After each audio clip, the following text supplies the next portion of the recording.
Hello everyone, my name is Tootsie Forever and welcome back to my little Generation 5 series where I discuss and look into each chapter of the Make Your Mark series to see if it's any good. Today, we will be focusing on the Bridlewood Stock special and the rest of Chapter 4 to see what it has to offer. Our story begins with Izzy leading her friends deep inside the Bridlewood forest to witness a breathtaking phenomenon known as the Luma Bloom. A magical event where, for just 1 week out of the year, the entire forest comes alive with a mesmerizing display of illuminated flowers. Pip decides to embark on a venture that's all too familiar for influencers and decides to capitalize on this sacred and natural wonder. Her idea? To put on a loud music concert right dab in the middle of this magical event. It becomes a race against time as Pip and her squeaks must work tirelessly to set up the festival grounds, construct the stage, and secure the one performer listed in all the advertising. Oh, and the other two, but no one seems to care about them. Will this event turn out to be a rockin' good time, or will an ancient unicorn myth steal the show? After its debut, everyone seemed to really like this special, with all the positive tweets praising this chapter for improving a lot of the issues that were plaguing previous installments. Well, everyone was right, this is a big step up. Just not by much. But we'll get there. This special was written by G5 creator G.M. Barrow alongside comic book writer Tony Fleece. I'm not the biggest fan of Barrow's writing, as I believe she works better when collaborating with other writers. I was just hoping Tony would have been the saving grace to help flesh out some of the ideas and break up some of the pacing issues, as a few more script revisions would have been beneficial, like adding more jokes and cutting out some of the unnecessary conflicts.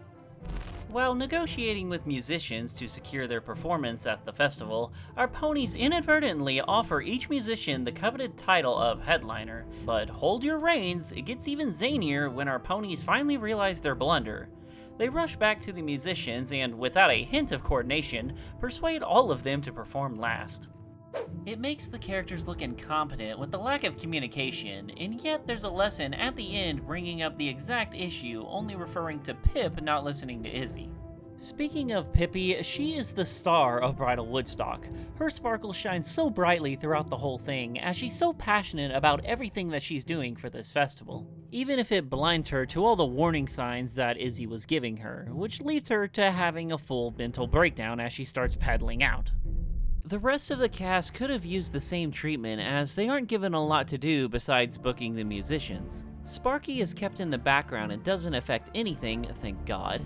Izzy is paranoid about the event due to a unicorn legend, but sets it aside to support her friend. Hitch and Zip's quest to unravel the mysteries of the unicorn legend doesn't quite hit the engaging note we were expecting, as the investigation into the Troggles just isn't very interesting to watch. Oh yeah, the Troggles. After each performer agrees to go out last, or at least whatever they decide to do, it's not explained, Jubilee Pony comes out and begins her iconic song. I can't lie to y'all, this song's kind of a banger. It would have been so hilarious if she was caught lip-singing here. Anyways, the Troggles appear, which are just the cutest looking ghosts you ever did see. The catch? They can steal your voice, but when you're singing, at night, during the Luma Bloom. Now, what gets my tail in a twist is, in the beginning, we clearly see Pip singing at night during the Luma Bloom. Where were they in this scene? Probably wherever that salon pony's ears went. It's been alluded that some unicorns have encountered the Troggles before and witnessed them in action, so why the hell were they being so cryptic and vague on what the Troggles are? That's why I can't blame Pip for shrugging off their warnings and riddles like yesterday's Hay, as they were never straight up with her. Why is everything so cryptic? Anyways, panic emerges and everything goes to horse poop. That is until Izzy and Zip crack the riddle's code. Turns out all you need is red rubies to defeat the ghost, which conveniently decorates the stage. Every pony throws rubies at the ghost, which yeet them away.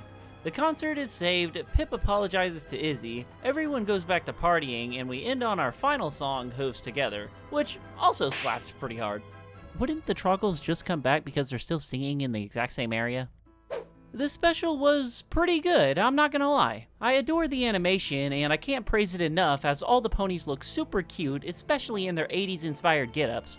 The script could go through one more rewrite just to add a few more laughs and remove some issues I personally found distracting. The music also had me head bopping, as some of the tunes were quite good, even if they do come off as generic pop songs. It's really only worth watching once or twice if you really love Pip, and simp for her as I do, along with her sister. Mwah! Zip is best pony. But how does the rest of the chapter compare? I'll try to sum up each episode real quickly. Communication is key. Shouldn't Sprout just call the police? I mean, they are trespassing after all. Mom's got a boyfriend. Just skip this one. Zip is best pony. No, seriously, this one proves it. I see what they did there, but yeah, this one is amazing, definitely worth watching. Was anyone surprised by Misty's reformation? No, they were not. This chapter was better. Some of the stories are better, the writing is a little better, the animation is getting way better, and that is all I can say about Chapter 4. It's better. I don't know if I can really compare it to the last chapters, considering the last ones were very... We could only be praising this chapter because our expectations were already so low going into it, and yet a lot of us were pleasantly surprised, including myself.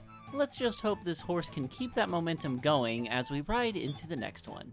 I'm Tootsie Forever, and thank you guys for watching.